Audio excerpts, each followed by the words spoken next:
Bismillahirrahmanirrahim. Assalamu alaikum and welcome to Newsroom. I'm your host, Khalid. But today is the 3rd of July 2023 and these are the stories that we will be discussing in detail during the course of our show. We'll begin with the good news that has come as far as Pakistan's economy and its economic outlook is concerned, with on Friday the $3 billion deal with the IMF that was announced, the 9th month deal that was announced, that provided a lot of respite as far as Pakistan's economic outlook is concerned. And of course, our Prime Minister also has told the Cabinet about the standby agreement with the IMF for $3 billion a few moments back. Also, the way this is going to move ahead as far as Pakistan is concerned, and also our Prime Minister saying that we should not rely on loans only and we should move forward with an economic outlook that is devoid of such deals. He said he hoped this was the last IMF loan that Pakistan took. Let's see what happens. Nevertheless, the PSX gained 2,446 points because, of course, the reaction in the market was extremely optimistic because of this deal that has taken Pakistan out of the current situation that Pakistan was embroiled in. This is going to be our first story, first segment. We'll be discussing different aspects of Pakistan's current economic outlook post the Friday's announcement by the IMF of the $3 billion standby agreement. Let's come with our second segment, and that concerns Foreign Minister Bilawal Bhutto Zardari Saab. He is in Japan on a 4-day visit and he has met with the Japanese Prime Minister, with his Japanese counterpart as well, and they have discussed different avenues of cooperation between Pakistan and Japan. Pakistan and Japan have had a very strong relationship as far as the cooperation in different spheres is concerned, and this visit is further going to strengthen this cooperation. We'll be discussing different facets of the Pakistan-Japan relationship in our second story. Then we are going to talk about the desecration of the Holy Quran that took place a couple of days back, and now the OIC, the Organization of Islamic Cooperation, has also called for collective measures to prevent such acts of desecration of our holy book and religious hatred. What kind of impact is this narrative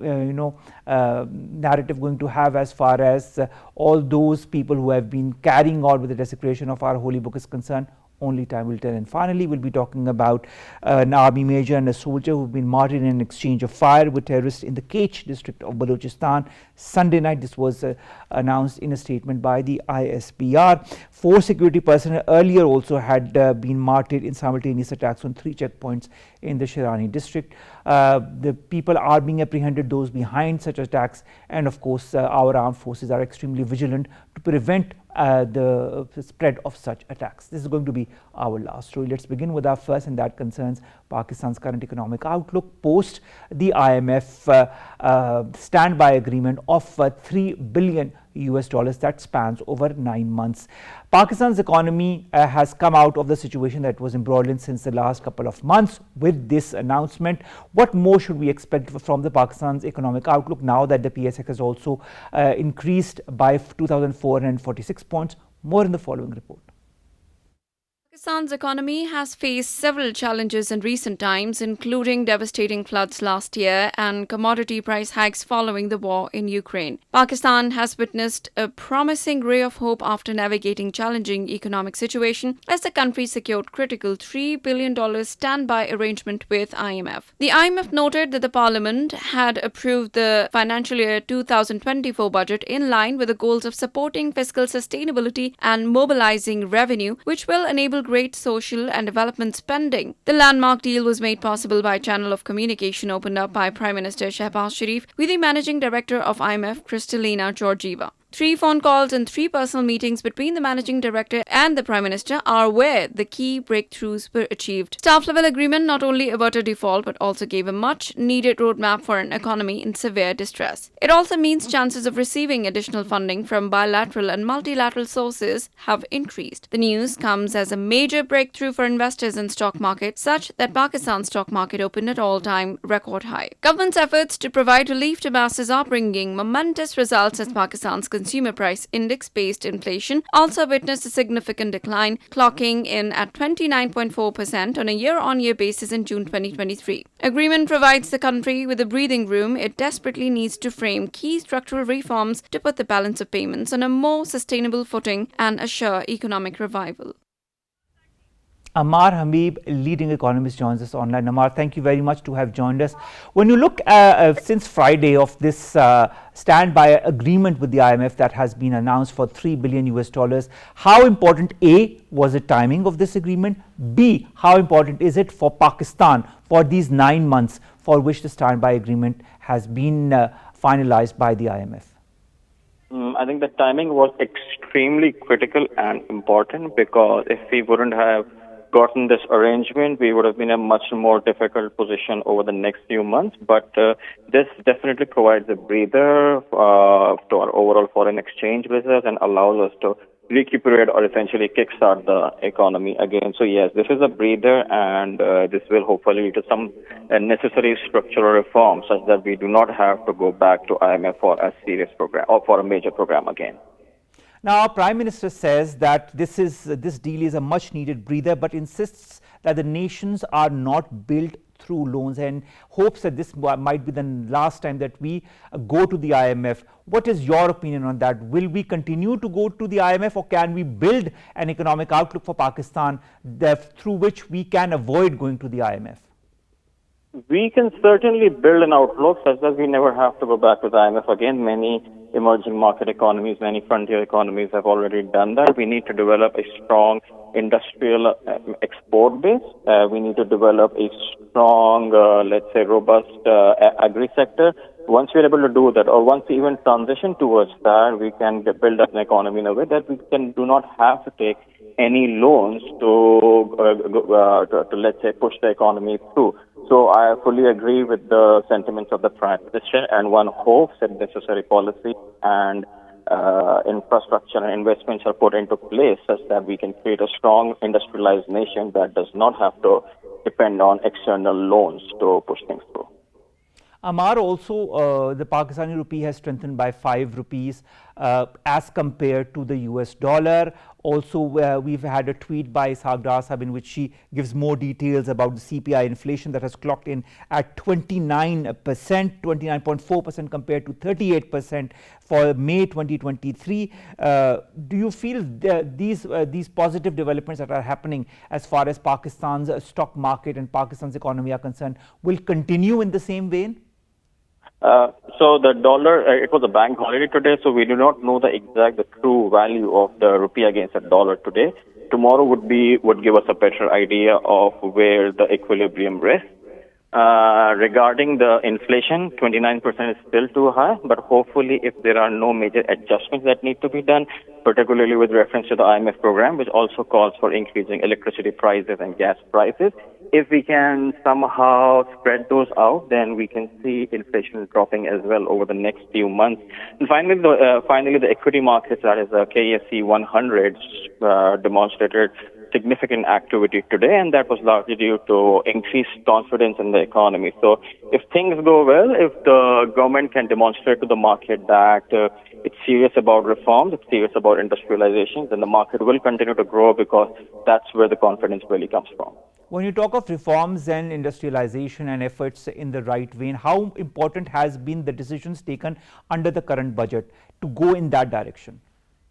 The current budget hasn't really focused on industrialization, to be honest. It has more been about trying to increase tax revenues, particularly over the last few weeks. That led to unlocking of the IMF program. But once we're able to sort these things through, then the one hopes and prays that the government will focus on industrialization as the next step. Ammar, in your point of view, as somebody who understands the economy to some extent much better than I do, what should be Pakistan's long-term external financing plans or plan to meet its financing needs? Pakistan's long-term financing plan should essentially be to attract foreign direct investment. It's as simple as that. We cannot rely on loans going forward.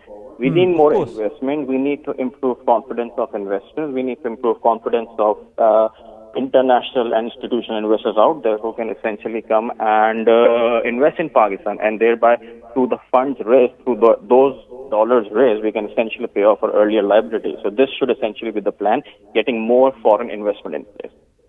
Or you talk of foreign investment, I'd like to refer to what Musaddiq Malik Saab said, and he said that the Kingdom of Saudi Arabia has planned to fix $24 billion in funds for investment purposes, while the UAE has allocated $22 billion US for exploring opportunities in 3 sectors of Pakistan. How important is this investment and this announcement made by Mr. Malik?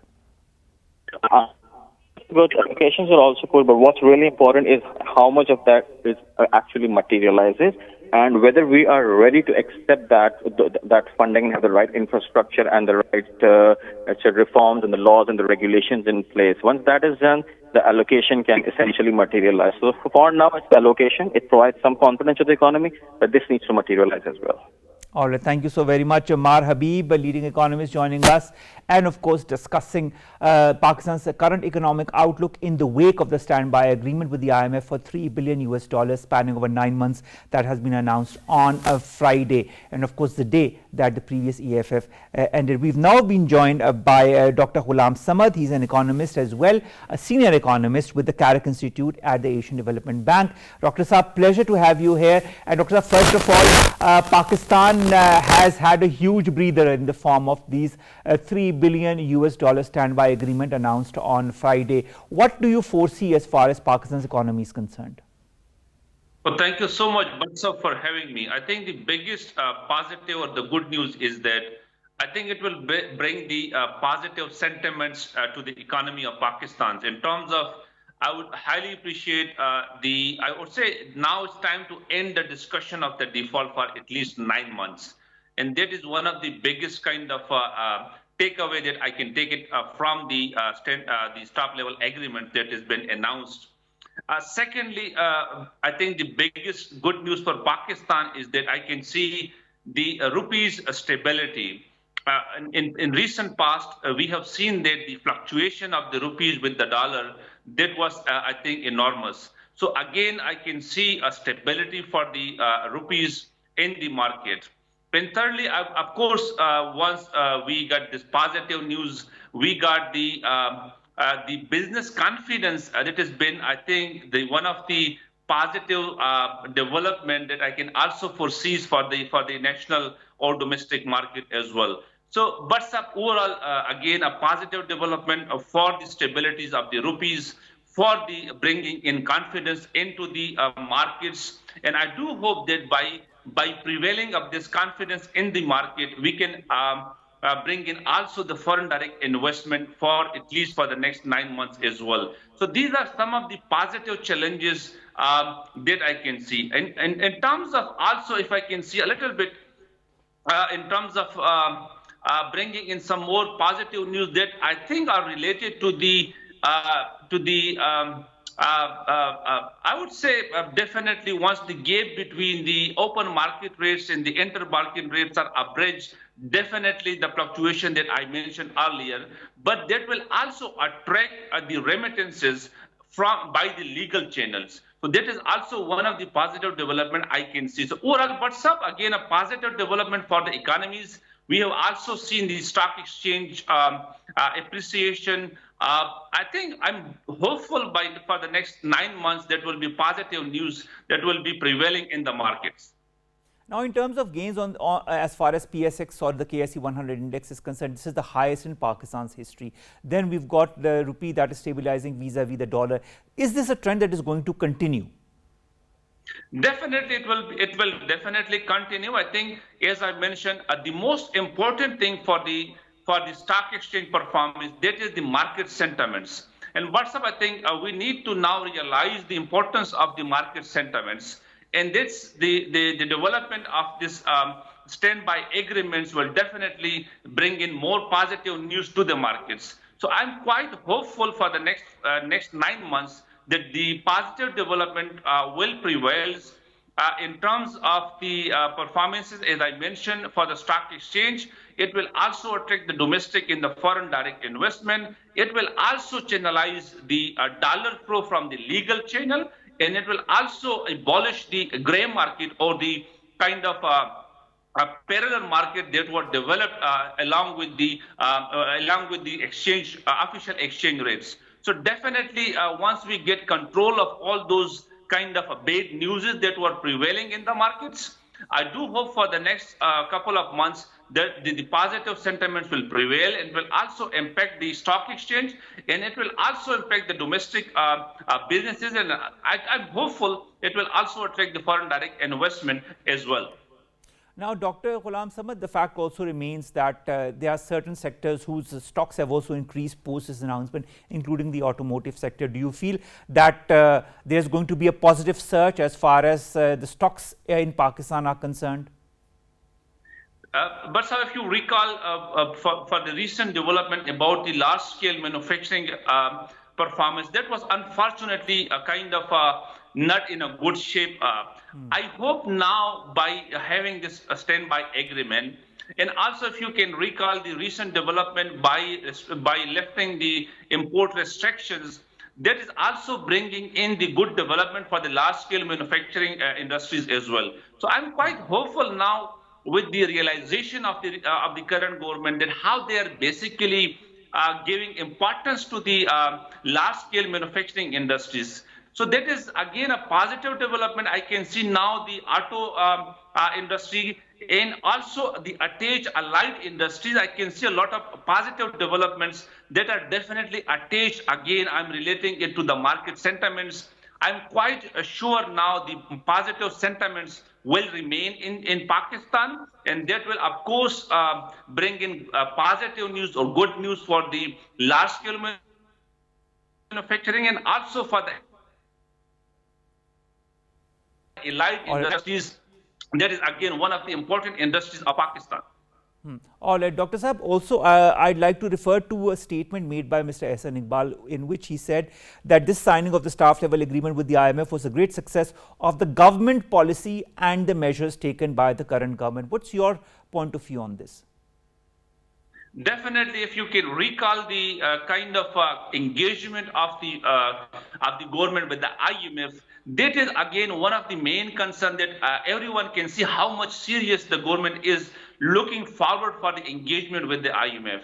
Well, that is one thing I think that is the important thing. Secondly, if we can again see the seriousness of the government in terms of the implementation of all those prior conditionality that was asked by the IMF, I think government at every front implemented those prior conditions that were required for the staff level agreements. So definitely I buy the agreement of the federal minister. I think there were lots that has been happening behind the curtain, but the engagement or the seriousness of the government in terms of the implementing all those prior conditions were the prerequisite, I would say, for this staff level agreement. So no doubt that was something I think were really required, and we need to appreciate the efforts of the federal government in terms of implementing the prior conditionalities that were basically required by the IMF. But on top of that, I think one thing that is really need to be appreciated is about the seriousness in terms of bringing in this whole kind of a discourse into a staff level agreement. That is something we need to really appreciate the efforts of the federal government. And of course of the Prime Minister as well, who was in direct contact with Kristalina Georgieva on more than one occasions, and that I think has borne fruit. Now our Prime Minister says that signs of economic recovery have started coming forth as a result of the government's continuous hard work and sound policies. Ehsan Iqbal Saab says, and I quote, that fast economic recovery is the government's top priority. How can the government move ahead for fast economic recovery? How achievable is this target? Economic recovery, I think, definitely need to be achieved. I think it's a bit of a challenge in terms of, for a sustainable economic recovery, the biggest challenge for this current government would be how to increase the foreign exchange reserves. And I think one of the prerequisites for the foreign exchange reserve is the increase in your exports. Now, I think our government needs to think seriously what kind of a roadmap they are required to increase the exports of Pakistan so that they can attract the foreign exchange. That is first. Second, very importantly, to increase the foreign exchange reserve, you need to bring in foreign direct investment into this country. Currently, the kind of a stock of the foreign direct investment is roughly around $2 billion. I think we need to seriously work on it, that how we can attract more foreign direct investment into this country so that we can we can bring in more foreign exchange reserves. And thirdly, to bring kind of a breathing space to your current account, that is, I think, mainly along with the exports, mainly depends on your bringing in more remittances to your country. But for that, you also need to work on this kind of consistent policies to keep the open markets and the interbank rate at a minimal, at least roughly around 2 to 3% fluctuation, but not more than that, so that you can attract more remittances legally more remittances into this country. So these are kind of three small suggestion in terms of a bigger pie. But on top of that, along with this economic recovery, I think we really also need to work seriously on the expenditure side of our country, and particularly the energy sides of the expenditures. And I think secondly, I will also mention here is that we also need to work on the role of the FBR so that they can basically bring in more tax revenue or broaden the tax net so that we can also bring in more or also give support to the basically to the fiscal deficit.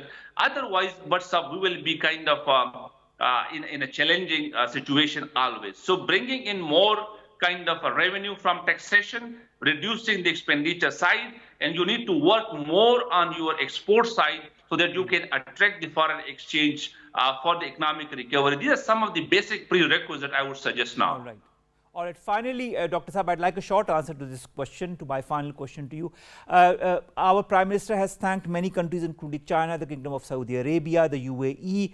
In his tweet, he has also thanked the Islamic Development Fund for standing by Pakistan at a time of massive economic challenges. The IMF also says that the deal that it has now made with Pakistan is going to unlock other bilateral and multilateral financing. Long-time allies Saudi Arabia, UAE and China have already pledged or rolled over billions of loans, which will support near-term policy efforts and replenish gross reserves. We've also had Mr. Musaddiq Malik talking about the billions of dollars that will come through the UAE and the Kingdom of Saudi Arabia. How important is the role of friendly countries now that the IMF is in with a new deal with Pakistan? The role of the friendly country is more important. If you can look into even the recent past kind of engagement with the friendly countries, they need to be supportive, and we, I think, need to be obliged in terms of their supports. And now, after having this standby agreement, the role of this friendly country in terms of bringing in more dollars would be kind of again required for us to bring to support the deflated kind of a situation now. So, but I think the friendly country role is important, particularly I would say China and some of the countries that you mentioned are particularly important. Saudi Arabia, the UAE. To realize Of course, Dr. Ghulam Sabat, as you were saying, that the role of the friendly countries becomes extremely important now that the IMF is on board on this standby agreement for a period of 9 months for an amount of $3 billion.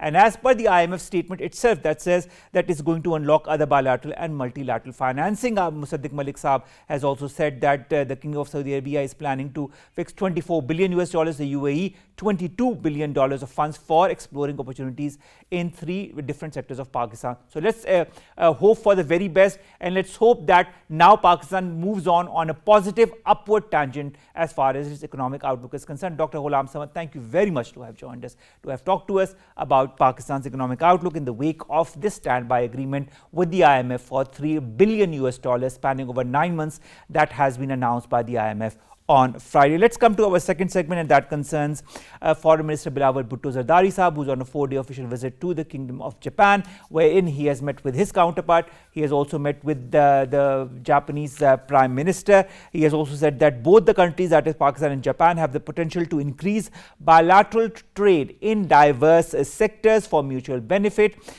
stressing that the government was working on economic diplomacy to bring prosperity to the country. Economic diplomacy is a key word, ladies and gentlemen, in these days, because of the way the government wants to move forward in terms of trade and not aid. And now, while addressing the function by the Pakistani diaspora in Tokyo, the foreign minister also said both countries should benefit from investment in agriculture and livestock. Not only that, he has also talked had a joint press with his Japanese counterpart, in which he did talk about also the important things that will benefit both Pakistan and Japan. He has said that we have agreed to further deepen and enhance our mutually beneficial bilateral cooperation in areas such as trade, investment, human resource development, exchange, information technology, tourism and agriculture. Zia Banday, development consultant, joins us online. Banday Sahab, thank you very much to have joined us. Banday Sahab, how important do you foresee this 4-day visit of our Foreign Minister Bilawal Bhutto Zardari Sahab to Japan? We already have a strong relationship with them, but how much will this visit further strengthen our collaboration, our cooperation? I may differ with your term of strong relationship. We can talk about was there in 80s and 60s and 50s, not nowadays. And I'll just give you an example. Japan is the 4th largest economy of the world, $5.1 trillion economy. It has about a total export and imports, a total trade of about $1,900 billion. And now you know how much Pakistan is basically importing and exporting from Japan. It is just $580 million. It is nothing, I mean to say. And if you look into that numbers also, why it has decreased over a period of time. The ones need to understand that. It decreased because as we were going more into the Chinese scam, and it means that we are missing the boat on that end. And why we are missing the boat on that end? China didn't miss the boat from Japan. I mean, so that's the way you have to learn from China also. China is not putting all its eggs in one basket. Even today, when we are talking about it, there are all tensions between Chinese and Japan, and you must be knowing about that Quad arrangement also. At present, China is the biggest importer and biggest exporter of Japan. Out of over $1,900 billion of trade, China has a share of about 22%. It means that it is about $450 billion of mutual trade which these two countries have, with all those tensions. And situation is not only with, I mean to say, with Japan, even with US. China is the biggest trade partner of them also. Even with India, you can see that. So what is important for us, that economy should be the #1 priority. Exactly. And have to and we play should have a in balanced approach or a balanced relationship with all the stakeholders involved across the world, as far as bridging on and building on this economic relationship with these countries is concerned. What, in your point of view, should be the key agenda of this visit of Bilawal Bhutto Zardari Sahab? He has pinpointed many sectors where both countries can move forward, whether it be the IT, whether it be tourism, agriculture, human resource development, trade, investment. Do you feel there are other avenues that could be also worked upon? Very important. I mean to say this, if you know, this trip is being taking place after a very long time between Pakistan and Japan.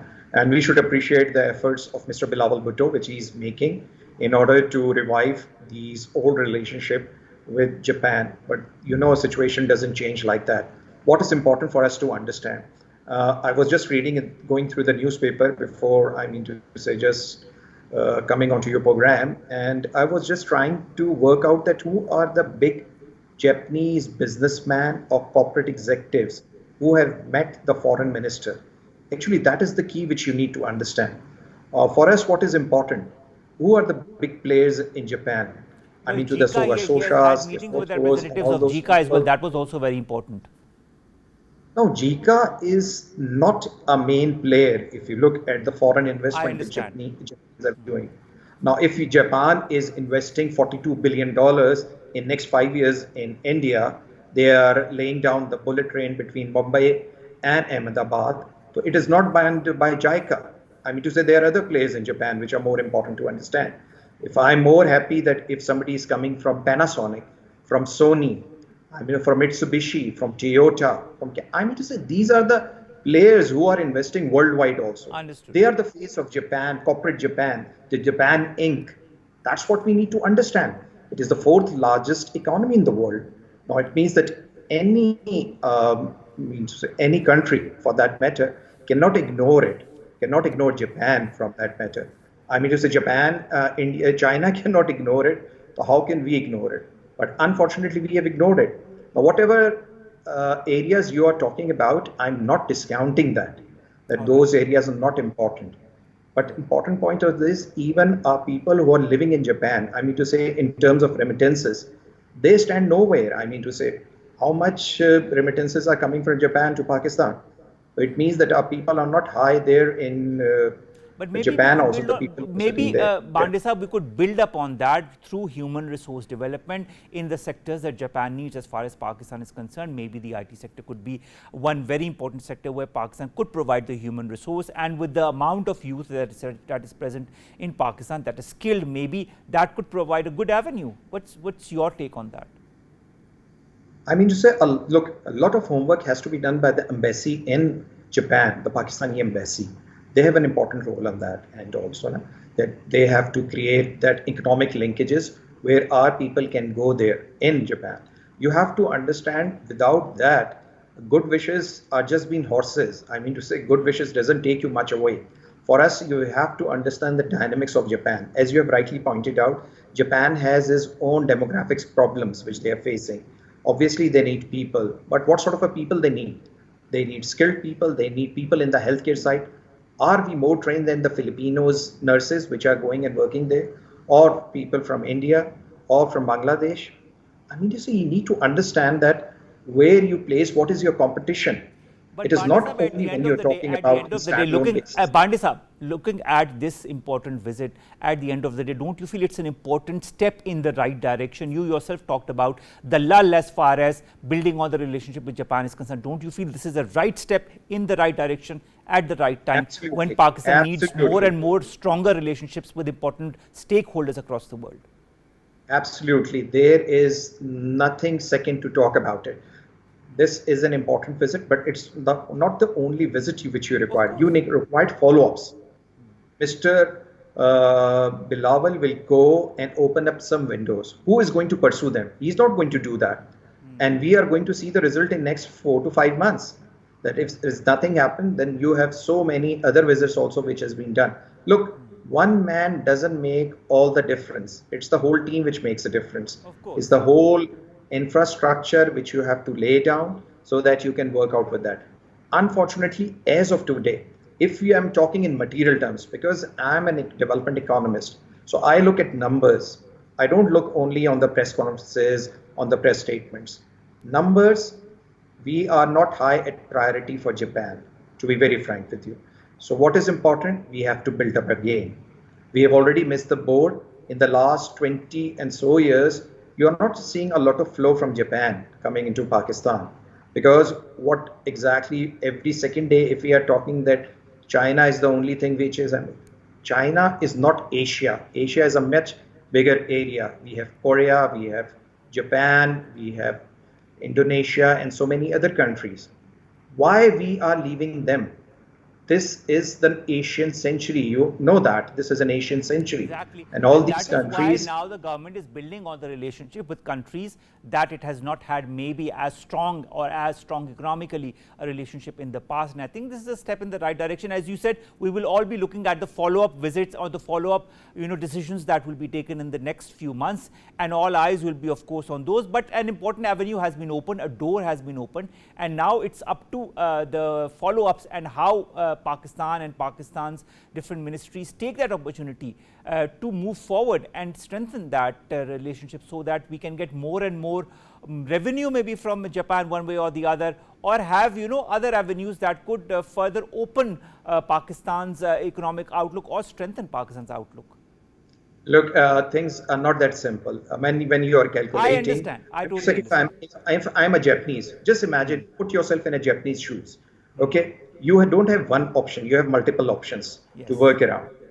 Now, if you're looking at Pakistan from the perspective of economic stability, it's not the country. I mean, as a Japanese, if I just talk to you that you are going to put money in Pakistan as a country, or you're going to put money in Bangladesh as a country, your answer will be very clear. And it is not only limited to Japan. Then Please, Pakistan has we to, have to, give we the have to necessary see, assurances to a country such as Japan yes, that look, you have other options available, but come work with us and we'll give you X, Y, or Z incentives so that you can continue to foster a stronger relationship with us. Maybe that is the way Pakistan should move forward. Maybe that is the way it will strengthen relationships not only with Japan, but with other countries in the future as well. I understand the economic situation that Pakistan has been presently embroiled in, but Pakistan is coming out of it, and we should, I feel maybe as a layman that we as Pakistanis need to have a more positive outlook as far as Pakistan's future is concerned. Yes, I understand that we need to look at what will happen concretely in terms of measures, but nevertheless this does pave the way for these measures to take place, or else had we not gone to Japan, had we not had as strong a reaction from the Japanese side, maybe would have we would have not have been talking about Pakistan-Japan relations. But now that we are, and I understand the past rhetoric that you've been talking about as far as Pakistan-Japan relations are concerned, but I think we can always endeavor to open a new chapter of strong relations and build on that and look at the avenues that Japan wants and give them the incentives that could be better than other countries in the region. But sir, what we want to have some low-hanging fruits. We have to have some benchmarkings.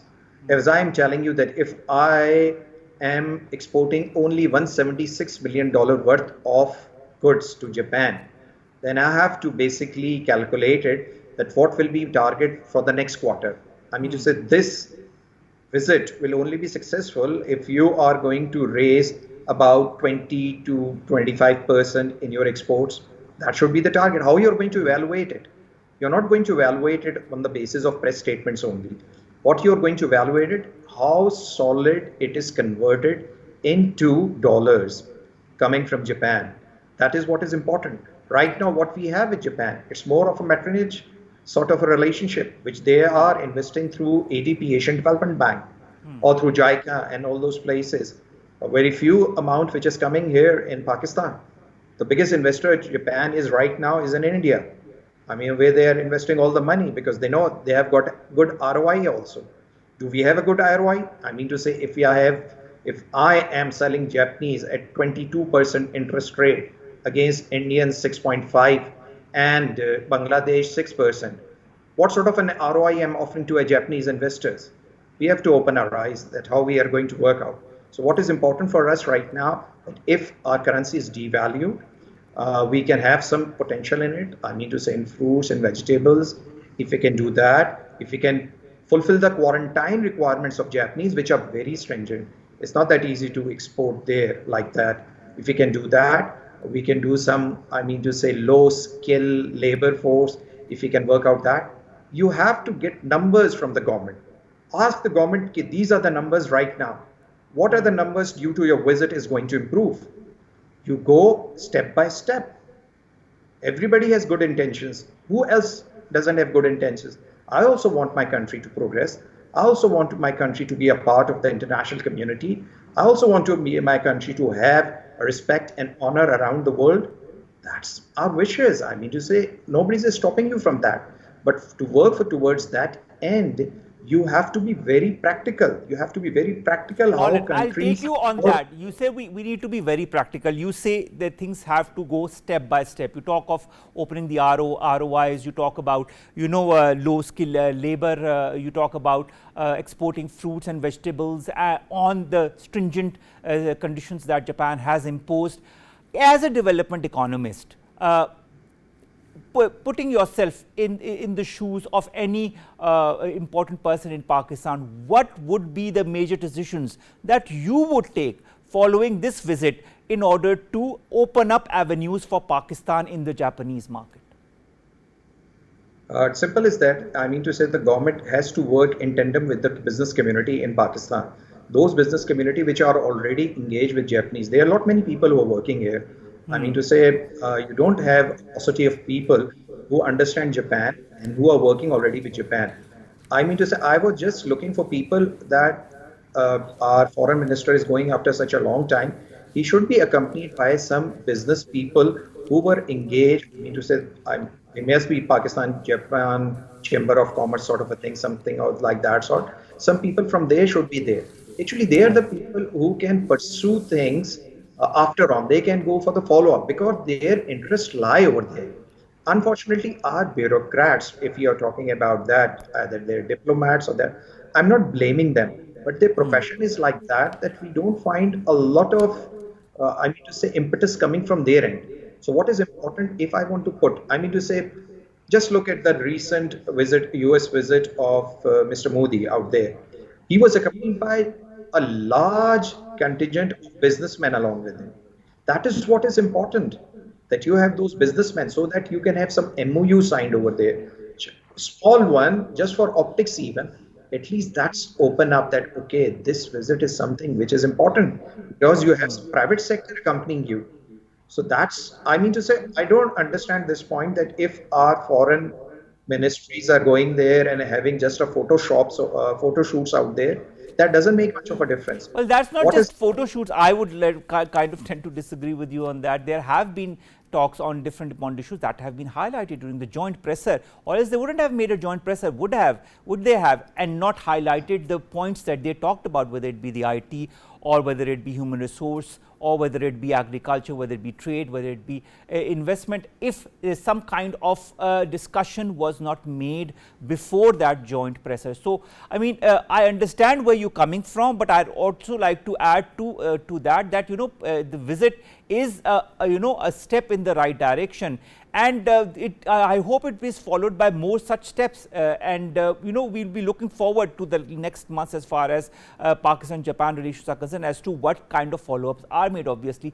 But you know, you yourself talk of step-by-step improvement. I think this is a step improvement. All right, maybe not.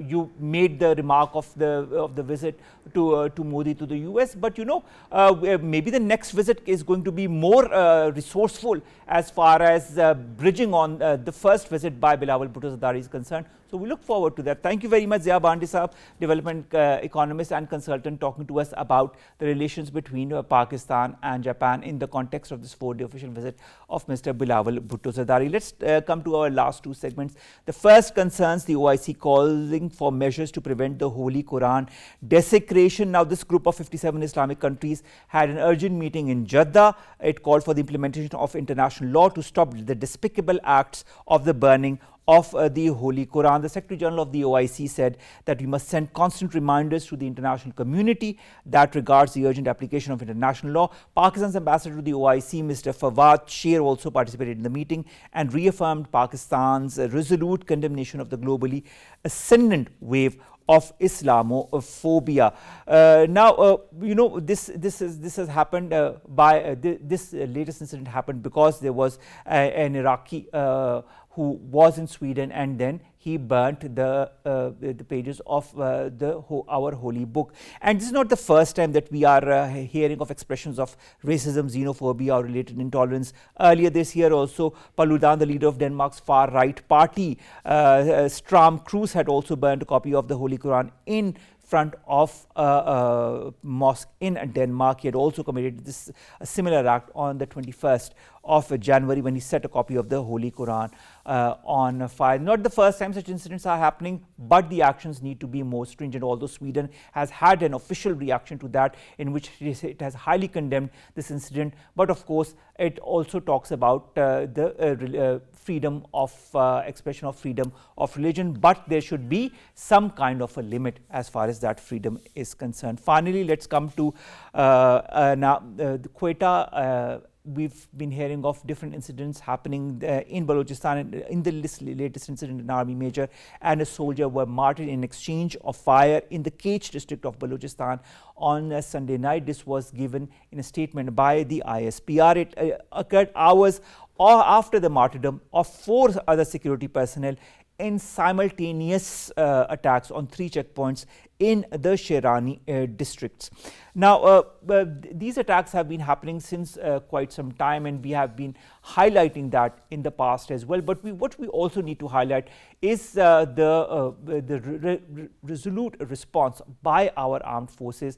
And we hear of one incident, but there are 50 or 100 such incidents that are thwarted by our intelligence agencies. Kudos to those personnel of our armed forces, of our police, of our defense that lay down their lives for safeguarding our motherland. We should continue, and we will continue to honor them in whichever way we can.